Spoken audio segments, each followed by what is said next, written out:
Good morning. Thank you for joining us. Hi, Heather. Hi, Nick. Thanks so much for calling in today and taking time out of your, I'm sure, very busy schedules. We're going to get started. We are recording this briefing, so please, we can send this out to you after we finished, and please feel free to send this along to some colleagues of yours. So we're going to roll right in. We are the Climate Strong Islands Network. I'm going to pass it over to Jason Donofrio to introduce our Climate Strong Island Network steering committee members, and we're going to roll into our national policy framework briefing. So thank you for attending. If you have questions, feel free to drop them into the chat. We're going to go through our presentation and then we'll take some questions at the end. So feel free to use the chat function and we'll get started. So Jason, please take it away for us. Great. Thank you so much, Nora, and welcome everyone. Good afternoon. Thank you so much for joining us here today. We're really grateful for your time and to brief you on some exciting updates over the past year. My name is Jason Donofrio. I'm the External Relations Officer with the Ocean Foundation. We are a 20-year-old nonprofit community foundation based here in Washington, D.C., and the co-host of the Climate Strong Islands Network, along with our partners at the Global Island Partnership, known as GLISPA. Last year, we were tasked with answering one question: how can U.S. islands and territories become more resilient? To answer that question, we held dozens of phone calls and Zoom calls over several months, stakeholder meetings with members of island communities around the U.S., from the Pacific to the Caribbean, everywhere in between, to hear the various barriers that prevented those island communities from becoming more resilient to climate change. We then took that stakeholder engagement and discussed a wide variety of issues and even identified some potential solutions. One thing began to stand out. Each island community, no matter where they are, no matter how big or small, shared several key issues with other islands. Now known formally as the Climate Strong Islands Network, these islanders eventually identified several common issue areas that prevented their communities from becoming more resilient.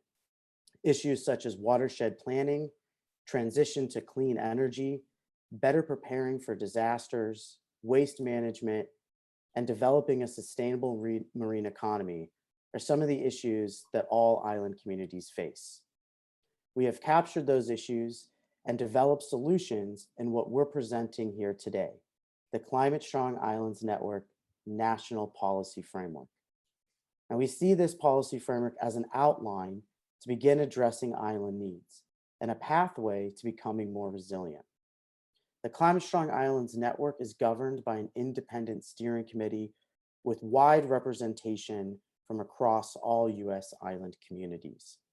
It is a steering committee that has spent the last 2 years building trust with one another and reaching out to their local partners.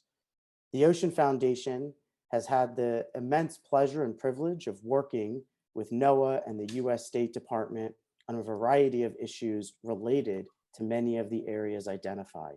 And we see the Climate Strong Islands Network as a key voice to be heard by members of Congress when policy is being enacted. So we're very grateful for your time here today.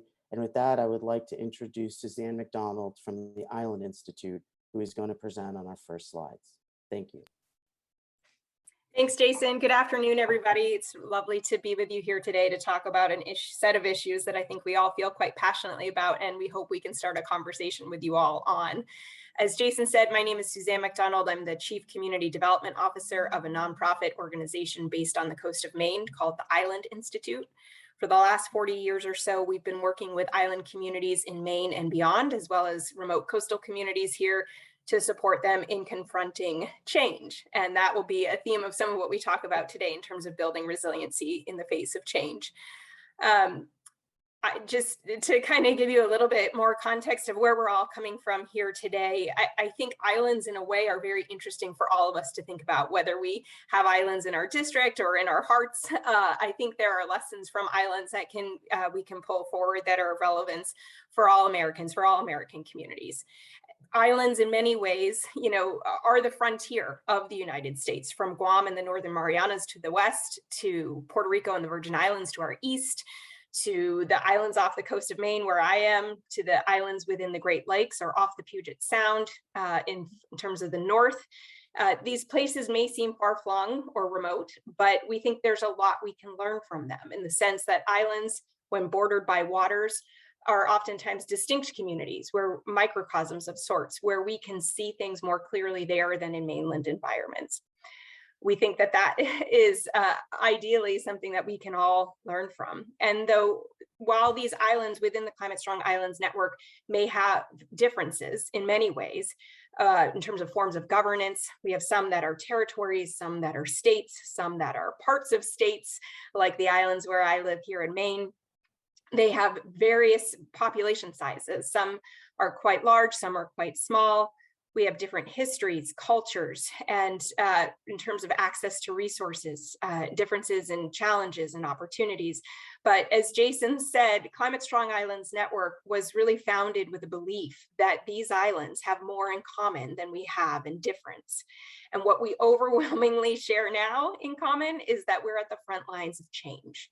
Increasingly rapid and complex change that we believe is primarily driven by changes in the climate. We are dealing with rising seas, increasing acidification of our ocean. We're dealing with a whole host of vulnerabilities in terms of our dependency on imported fuels and foods. And we have seen limited ability in terms of our limitations in terms of our ability to adapt our economies in the face of this change. And so in order to navigate the years ahead and build resilience in an era of fast-paced change, we are seeking to come together as islands from across this nation to work together and to work with all of you, our federal decision makers, to chart a new course, one in which islands have access to the resources that they need to address these challenges. We thought that in order to do so, part of the effort was to take a closer look at various federal policies and programs that touch all of us, or many of us, in some way, form or another, some way, shape or another. We are seeking to build broader awareness of the firsthand experience that many of us on the line today have had, in that when policies are designed with really only mainland communities in mind, there are oftentimes, they may be inadvertent, but limitations in terms of how islands can access resources and benefit from them. On the other hand, we hope you can hear today some examples of when programs and policies are designed with islands in mind, that they can be quite successful. And those are areas that we'd be seeking to lean into with all of you. As I said at the outset, I think the island experience is relevant for the rest of the US, whether it's rural communities in our interior, particularly those that are dependent on natural resource economies, or perhaps disadvantaged communities in our cities. We have other areas in which sometimes communities or folks are left behind, and I think we can learn from the island experience. So as Jason said, we're here today to talk to you about the national policy platform that really is focused on creating climate resilience within all US islands. It reflects the areas where we are unique and have difference, but I think, again, we share things in common, like realizing that in order to be climate resilient, we need to be economically resilient as well. And so if we can go to the next slide, Nora, there are 7 key areas to the policy platform that we'll touch on briefly today to give you a little bit of an insight as to the challenges that we see, the recommendations that we've made. And hopefully that's just a chance to start the conversation with all of you who I think have a deep understanding of policy and program design. And we'd love to be able to dig in more deeply with you moving forward. So to get us started, I'm going to speak briefly about clean energy, which is the first section of the framework. The reality of islands is that they face extremely high energy costs, and not just now with the days that we're dealing with in terms of fuel and electricity prices, but islands typically have been paying a premium for importing fuels to generate electricity locally, or to import heating fuels. And so where I work here in Maine, we do have island communities that pay, in some instances, up to 70 cents a kilowatt hour for diesel generated electricity, and oftentimes more than $1 or more per gallon of heating fuel than what we see in our mainland counterparts. If you go to more far-flung islands out into the Pacific and off of Alaska, you're guaranteed to see even higher prices. That creates all sorts of impediments in terms of the well-being of residents of islands to the profitability of the businesses that support those local island economies. Energy is provided on islands by utilities that face a host of challenges. And in many instances, we see that infrastructure is not as resilient on islands, particularly due to the increasing number of storms that islands in extreme weather that islands are experiencing. We also see that islands are the home of energy generation, whether it's refining fuels that were extracted nearby or local generation of electricity. There are human health impacts and environmental impacts as well to those activities within island communities. To address those issues, oftentimes islanders are highly motivated to address energy-related issues, but they oftentimes find challenges when it comes to finding access to the resources that they need to address those problems. That oftentimes programs that were designed with the mainland communities in mind don't always reflect the realities of the island experience. And so the clean energy section of the framework hits on 7 overarching recommendations with 14 additional specific actions that can be taken. It's quite a long list. I'd suggest you check it out in our materials, but I'll highlight just a couple of them. 1, federal government support for island communities in establishing, achieving clean energy or net zero goals. 2, develop effective federal funding mechanisms to incentivize and support clean energy deployment and energy storage solution on islands. And 3, establish and fund a consortium to support the collaboration of federal agencies with local island governments, indigenous communities, stateside governments, NGOs, and local community stakeholders to develop and manage island-wide land use planning efforts, including the siting of clean energy projects. I would note that this is an area where we've actually seen some exciting progress in terms of federal policy and program design that has taken place with islands in mind. And so a bright spot that I would briefly share with you all is the ETIP program at the US Department of Energy. ETIP stands for Energy Transitions Initiative Partnership Program, and it's an initiative that sits within the EERE program at DOE that's been designed to provide integrated, locally relevant technical assistance to island communities across the US. It understands the need to bring regional partners, folks who really understand how to navigate island communities and are seen as trusted messengers, to be bridging experts of sorts between the national labs that can bring best-in-class research expertise and technical assistance to island communities, and to connect that in locally meaningful processes that are inclusive of key island stakeholders that are then prepared to put the results of this research to work. And so I would definitely point to the ETIP program as an example of when there were several aspects of that initiative that are reflective of lessons learned with working with US island communities, and that ultimately will help to build the resilience in terms of being able to take on clean energy where it makes sense for island communities to do so and reduce dependency on fossil fuels. So with that, I'm going to hand it over to my colleague Celeste Connors from Hawaii to talk you through another issue area of the framework on watershed planning. Thanks so much, Suzanne. Mahalo and aloha, everybody. It's a pleasure to be with you here today, calling in from Hawaii.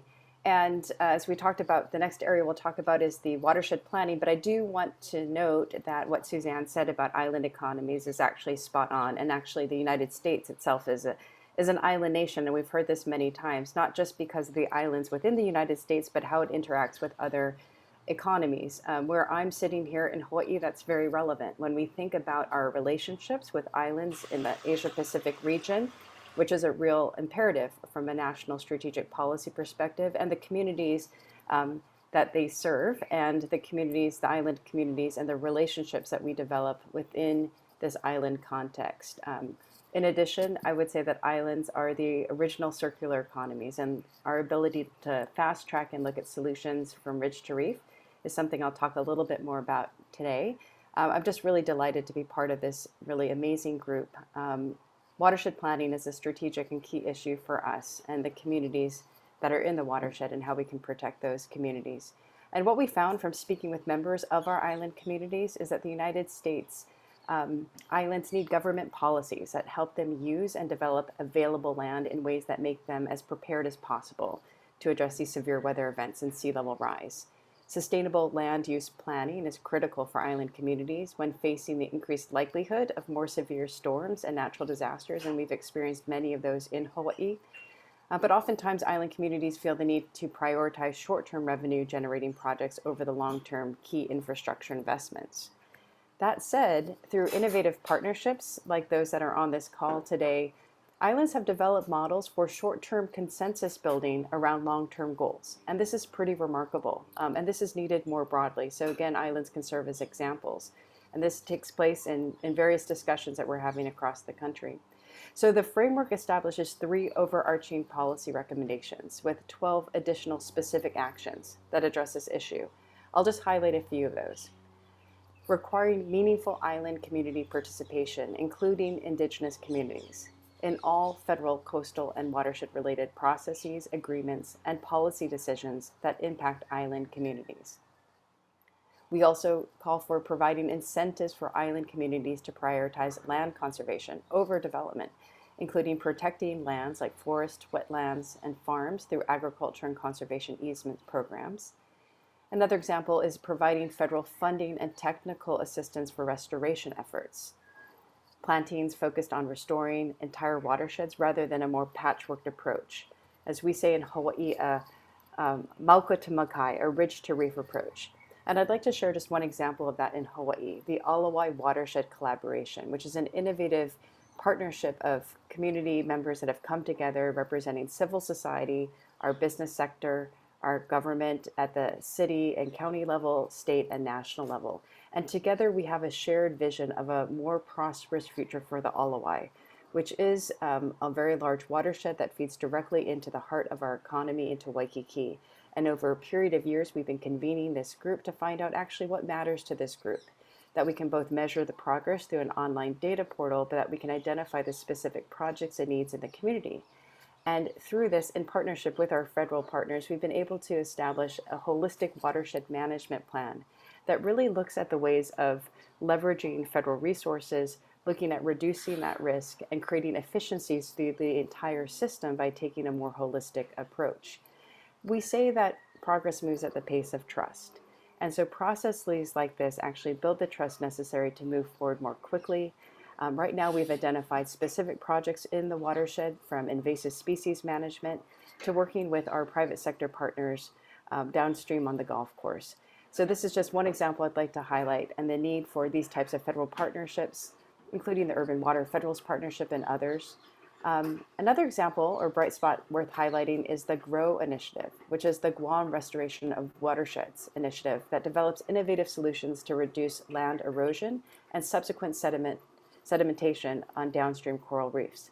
The GROW team conducts outreach to thousands in the community through watershed tours that raise awareness of land-sea, or as I said in Hawaii, mauka to makai interactions.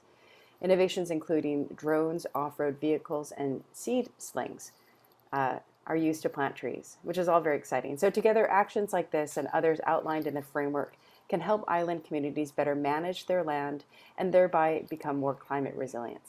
So let's go back over to Lirio for the next issue area. Mahalo.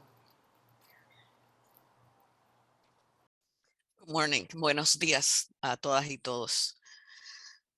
The next key area is food security. Food security is crucial to the islands, not only because currently fuel prices have gone up, transportation fuel prices have gone up, and also because there is a supply chain crisis, but because US islands import between 70 and 90% of their food at a high cost to residents. As the reliance on food grown on the US mainland has increased, locally grown food networks and distribution systems have decreased. Islands need support in transitioning their current food systems in order to diversify their food choices and sources.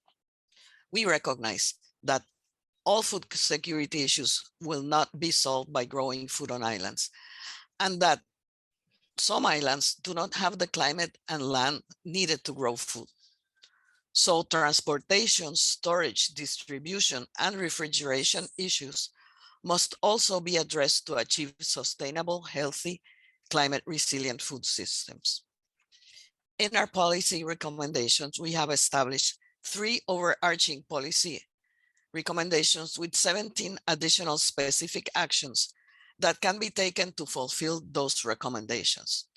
The 3 overarching policy recommendations and some examples of specific actions under the food security key issue are: number 1, support the establishment of locally grown agriculture programs that consider local knowledge and expertise. A specific action under this area would be to ensure island community representation on USDA boards, commissions, and equivalent, and to create an island farming and ranching committee to ensure island-specific needs are being met by USDA. Number 2, improve food storage and distribution. A specific action example would be the reevaluation of trade restrictions, customs procedures, and import taxes that adversely impact efforts in US territories like Puerto Rico and Guam to access and store food.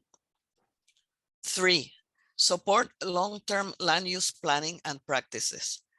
2 specific action examples would be: 1, to provide incentives that prioritize the use of lands for agricultural resources over commercial development, and 2, to provide tax incentives to landowners on island communities that prioritize land uses that support farms, greenhouses, and food storage. Measures like those presented will ensure that our communities have an input into the planning efforts of USDA, and that our limited land area and our ports are used most effectively to feed our population. We have currently lost many of our best agricultural lands to either housing development or other resort and other types of development, and we need to secure our food growing lands. Also, we have a whole new generation of young agricultural growers who need to be made part of all the planning efforts by USDA and who need the support of USDA so that we can have a blossoming agricultural economy. Nora, could you please move to the next slide? Thank you. Disaster preparedness. US islands need government policies that support a functional and prompt response to any natural disaster, that recognizes the unique challenges islands face when responding to natural disasters. The changing climate and weather patterns have significant and sometimes devastating impacts on island communities, as has been evidenced in the past hurricane seasons, in the Atlantic and in the Caribbean, as well as in the Gulf of Mexico. Many factors can complicate and slow the preparation for natural disasters and the emergency response efforts. To not only address how to prepare island communities to weather those storms, but to also ensure effective systems are in place to help island communities in the aftermath of disasters, we established 5 main policy recommendations, which are: incorporate island community knowledge and expertise into federal disaster response policies. Ensure that funding mechanisms for disaster preparedness and response programs work for island communities. Require that all building, rebuilding, redesigning, or upgrading of structures and infrastructure be done in a way that ensures they can withstand hurricanes and meet each island's climate resiliency goals, and to ensure that islands have the funding and support to meet those requirements. Require federal agencies to implement best practices for disaster preparedness and response efforts to ensure mistakes of the past are not repeated, and require a robust and quantitative consideration of resilient relocation of structures damaged or destroyed in natural disasters. Specific actions in the area of disaster preparedness that we have considered are, for instance, an amendment of FEMA policies to ensure that island community members who do not own their properties or hold title to their land can still receive disaster assistance to help them recover and rebuild after a disaster. Also, making possible that funds for disaster preparedness would be available through direct grants to nonprofit organizations specifically targeted to help fund island community resiliency efforts is another example of an action of importance to island communities. There is one policy recommendation that touches both food security and disaster preparedness in the islands: an evaluation of potential modifications to the Jones Act to ensure it doesn't create a barrier to the timely distribution of food to the islands, especially during and after a natural disaster, and to ensure that it doesn't create a barrier to providing necessary, effective, and timely disaster assistance and relief to island communities in the immediate aftermath of a disaster. The Jones Act requires that goods shipped between U.S. ports be transported on ships that are built, owned, and operated by United States citizens or permanent residents. This requirement increases the cost of shipping to Hawaii, Alaska, Puerto Rico, and other U.S. islands. It also hinders relief efforts like what happened in 2017. That year, within a 3-week period, Hurricanes Harvey, Irma, and Maria, 3 hurricanes category 4 and 5, hit the Gulf Coast and the Caribbean. Many U.S. vessels and the ports where shipments to the Caribbean initiate were either disabled or too busy with their own relief efforts. In the case of Puerto Rico, aid was offered from other parts of the world, and although the Jones Act was suspended for 10 days, it was not enough time for any foreign aid or relief on foreign vessels to reach us. Near or far from the U.S. mainland, the residents of the islands need the confidence that in the hour of need, we won't be left alone. And with this, I transition to Dr. Austin Shelton. Thank you. Hello and hafa day, everybody. My name is Austin Shelton. I'm very happy to be part of the Climate Strong Islands Network as the co-chair of the steering committee. I also serve as the University of Guam director for the Center for Island Sustainability and Guam Sea Grant.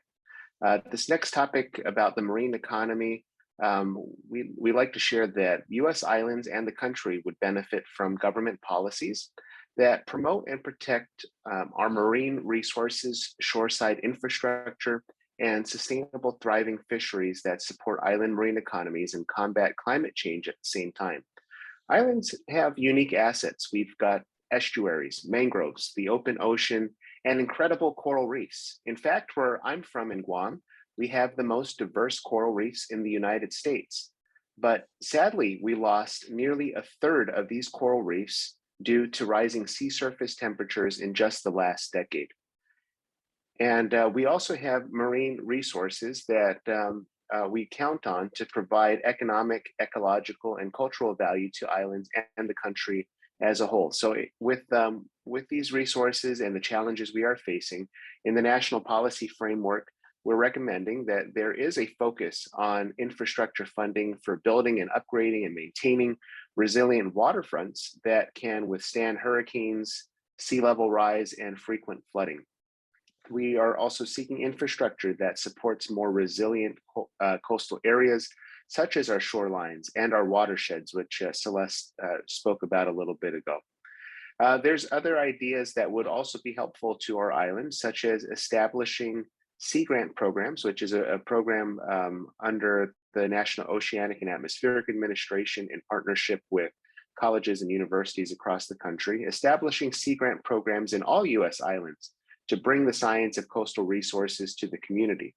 So we have 34 sea grant programs across the nation, but we're still missing them in places like the Commonwealth of the Northern Mariana Islands, in American Samoa, and the U.S. Virgin Islands. And so now Sea Grant is actually one of the largest aquaculture funders in the country, and it would be extremely helpful for Sea Grant to be in other islands to help with supporting our marine economy. So I grew up fishing in Guam.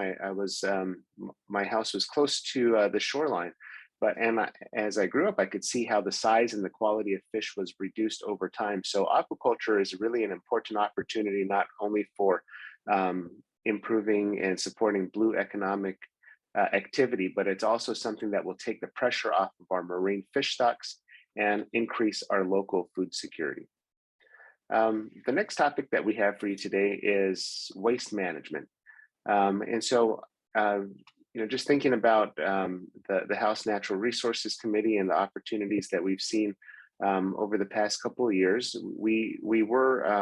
I did have an opportunity to provide testimony on a discussion draft and in the House Natural Resources Committee. Next slide, please, Nora. To talk about the Insular Area Climate Change Act. And there was actually a portion in there about the energy efficient product rebate program. And this was a great opportunity for us to be thinking as islanders about how national policies could affect us. And one of the unintended consequences that didn't fit quite well for islands is that a program like that could have this unintended consequence to create more waste products if we didn't at the same time have a recycling program. And so these are specific island policies or considerations that we'd like to be sharing through a national policy framework with all of these different examples that I invite you to take a deeper look into as you explore our national policy framework. So I wanted to just mention through the waste management issue is that there are two main sustainability challenges that islands face. We've already talked about the over-reliance on imports and how that affects our food security if we're bringing in over 90% of all the food and goods we consume in many of our islands. But the second challenge is that associated with all of these imports, we also are overproducing waste. With limited land, we only have so many holes that we can dig in the ground and fill with trash before we run out of space. And so incineration is looked at sometimes, but it's really not so feasible for our population sizes. And then they also tend to leave lasting environmental impacts on air quality and human health. There are other long-term and sustainable waste management solutions needed, including innovative solutions like transitioning islands to circular economies that turn waste into resources. And so as Celeste mentioned, islands are actually the original circular economies. So in some ways, we're turning back to traditional knowledge, but we also need innovative solutions with the technical advancements that are provided in other places today. So we need policies that will support things like extended producer responsibility and help us transition to that circular economy, which really means three things. It means that we are designing out waste and pollution from the start. We are keeping materials in use and regenerating natural systems. So in Guam, for example, we're looking to big solutions where we can do things like recycle plastics at the local level. Right now, the solution is to ship off our plastic waste to get recycled elsewhere. But since the start of the COVID-19 pandemic, there is no place to ship our plastics to. It used to go to China and then Indonesia. And now we're stuck with burying that back in our landfills today. So we need to have on-site plastic recycling. In Guam, we're also looking at having success at the small business level too, helping to put the ownership of the green economy in the hands of our people. We recently established what we're calling the Guam Green Growth Circular Economy Makerspace and Innovation Hub. And this means that we now have our own local makerspace with tools like CNC routers, laser cutters, 3D printers that people can bring in waste products such as plastic waste or used textiles and other products that you can turn these what are traditionally waste products into new marketable products and have business resources and business development resources that you can start your own green industry and help keep things out of the landfill while making new dollars at the same time. So there are a few policy recommendations.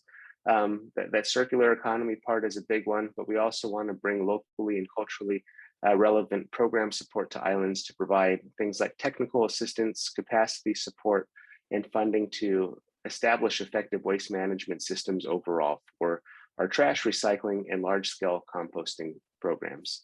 And now on to our seventh and final issue. I'll turn it back over to Suzanne to speak about transportation. Thank you. Thanks, Austin. Going back to Austin's marine economy slide, we have a saying here on the coast of Maine that kelp is the new kale. So definitely happy to try to sell you on the aquaculture benefits as well for helping to diversify island economies. But as Austin said, I am going to close this out with transportation. We know that ferry service and air service are our lifelines. They are really the critical linkage between the islands and the mainland and are important not just for the delivery of goods, but to help islanders access key services on the mainland and certainly in times of emergency response. In many instances, service to the islands, transportation service to the islands is already limited because typically island communities lack the ridership to support particularly expansive service. And so here in Maine, while we have a real range in service provided to the year-round communities that we work with, some of them access ferries as little as 3 times a week or 1 to 2 times per month, and have limitations to that based on the increasingly extreme weather events that we end up seeing as well. And so we are seeing that these transportation services are increasingly challenged by climate-related issues. We've talked about energy costs here and the dependency on fossil fuels to operate our ferries and our air service. As we said, it's already difficult to make this a particularly economically viable service, but as operating costs continue to increase, we face either passing costs on to riders or to islanders, or limiting service, both of which have incredibly difficult consequences for us. We have seen businesses move off of islands, taking key members of the community to move to the mainland because of increasing costs or limitations of service, making it exceedingly difficult to run their businesses. We're also seeing disruptions in service, as I said, extreme weather events and the damage to the ferry and air service infrastructure that result is part of what's to blame. But here in Maine, boats are regularly canceled now due to sea level rise and flooding events, that it's sort of understood within some communities when the tides are forecast at a certain level that the ferry is just not going to run. We're also seeing an increase in wind events, which is also limiting access to ridership. And so making sure that we have infrastructure that can support service even in times of these more extreme weather events is going to be increasingly critical for the well-being of these communities. The framework recognizes that the U.S. islands need government policies to support these options that both reduce emissions and ensure safe and reliable movement of goods and people. And that without this adequate transportation, basic services are slowed or cut off, which is just can't underscore enough how incredibly dangerous this is in disaster response scenarios, as Lirio spoke about, or in emergency response moments to be able to transport people to the mainland. But we also recognize that transportation policies can be very complex, they typically are, and involve multiple local, state, and federal agencies. And so our transportation policy recommendations reflect that complexity when it comes to island communities. And so our recommendations include: 1, create collaborative working groups with the participants from the Department of Transportation, the FAA, Department of Commerce, and other relevant federal agencies, with participation by island community representatives to address the transportation needs of island communities. 2, authorize and appropriate funding for consistent and reliable ferry and plane service to remote islands. We very much appreciated seeing the language in the infrastructure bill that was calling some of these needs out and resourcing them directly. 3, develop effective funding mechanisms to incentivize and support the transition to energy efficient and electric vehicles and ferries on island communities, including programs that help island communities remove antiquated vessels and vehicles off the island. Again, it was great to see that recognized in the structure bill, and we're working closely as a network to track efforts from Washington State to Maine and beyond to look at electrification options in our transportation efforts, not just with our ferries, with planes, and even commercial fishing vessels are one way that we can support our economies to become more resilient on islands. So the last thing I'm going to do is hand things over to Celeste to cover some of the cross-cutting themes that are important for all of this work. Thanks so much, Suzanne. And there you have it. Those are the 7 key issue areas and some of the related policy recommendations.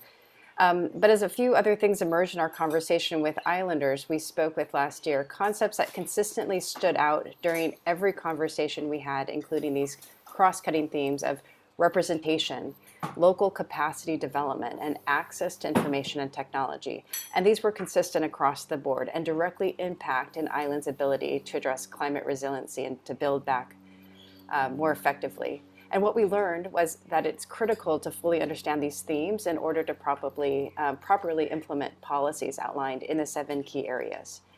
We also heard that to move forward, each theme must be acknowledged and addressed at every turn to ensure that all policy recommendations are locally and culturally relevant. We heard this from Austin. And I just want to say it's been great to hear from my friends and colleagues across the country, across different time zones with Lirio and Suzanne and Austin. As Austin noted, we're all islanders here. I grew up on the island of Oahu, and within my lifetime have witnessed key changes in our environment. The degradation of trails that I used to use as a child in our nearshore marine environment. And children growing up in Hawaii and other island communities are taught actually to leave the beach better than when we found it. And this could actually be the definition of sustainability and resilience to my mind. So the launch of this framework is really a call to action for all island community champions and to the entire national and global community actually, as we should all be thinking like islanders on island Earth. And as you've seen in the national policy framework, it lays out an extensive list of policies that, if implemented, would help U.S. islands become more climate resilient. It will take time, and they won't all be done at once, but the framework is a tool and an opportunity to educate policymakers on exactly what islands need, to advocate for those policies, and to start making progress.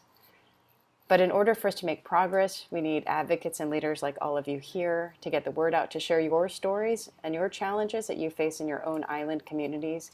And when it comes to these 7 key issue areas, to share the framework with decision makers and to help become island champions. Again, we're all islanders on island Earth.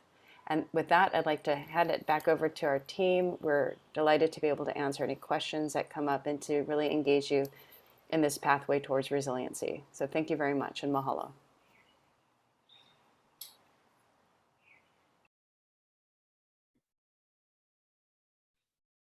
Thank you so much, Lirio, Celeste, Suzanne, Austin, Jason. Thanks so much for articulating these 7 key issue areas, the cross-cutting themes, and giving us a taste of what this national policy framework looks like for islands and island communities.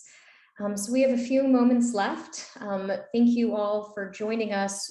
We would like to open up with the remaining time we have to any questions. We have these fantastic representatives from Hawaii, from Guam, from Puerto Rico, and from the Island Institute in Maine. So if you have any questions about any of the topics, issue areas that we discussed, we would welcome them. So feel free to put something in the chat, or if you would like to unmute yourself and say hello and ask your question, we would love to continue the conversation.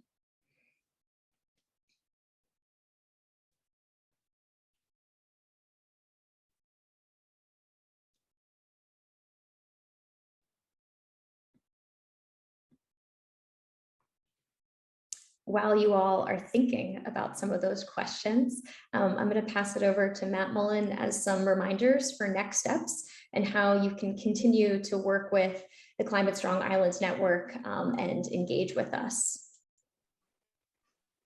Thanks, Nora. We really appreciated everybody coming out today.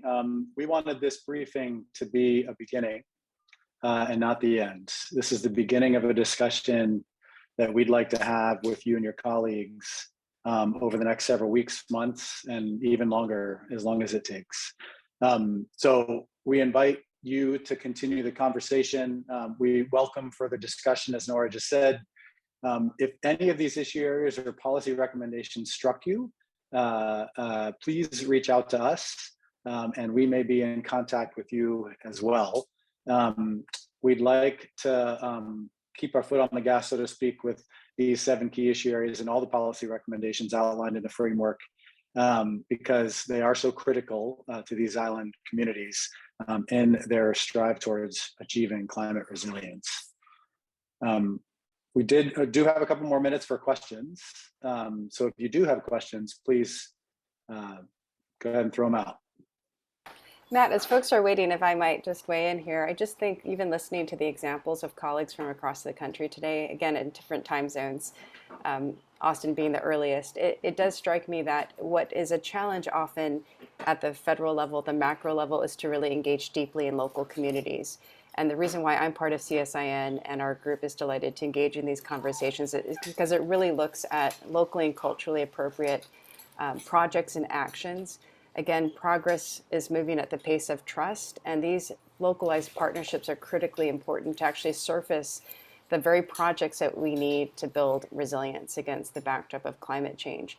And so again, the opportunity I see are presented is really this distilled version of really connecting deeply to local communities in a locally and culturally appropriate way that can be rapidly scaled at the national level. So it's a very unique dialogue that we're having today. So thank you so much. Thanks, Celeste. Any other comments from CSIN members or questions from the audience? Matt, one thing I would just like the committee to know is that one of the things that's been really exciting about this network is that it is completely philanthropically funded, and it's funded by donors and foundations who traditionally have not invested in the island space. And so this is something that we want Congress to be aware of as it relates to policy, but it is something that the philanthropic community and the private community has already rallied behind. And so just letting this committee know, we do have funding to continue to staff the network over the next 2 years already, and are working to secure funding in the future. So this is a well-resourced steering committee with full-time staff to also help support our steering committee members. Thanks, Jason. Well, if there aren't any pending questions or comments from the panel here, I think we can wrap. Nora, I'm going to hand it off to you to bring us home here. And then for all of you attending, we look forward to keeping the discussion going. Nora? Yes, so I think the final things, as we mentioned, we have our national policy framework online. So if you visit climatestrongislands.org, maybe Liz, if you wouldn't mind putting that in the chat, you can view our national policy framework in both English and in Spanish. And you can also join our mailing list and hear about different updates, different initiatives. We have quarterly meetings where our steering committee members and our larger network get together to share bright spots, to share opportunities to collaborate and work together. So please keep in touch with us. If you have any questions, reach out, and we look forward to working with you all. Thank you to our steering committee members. Congratulations, well done, and we hope to be in touch. Thank you all.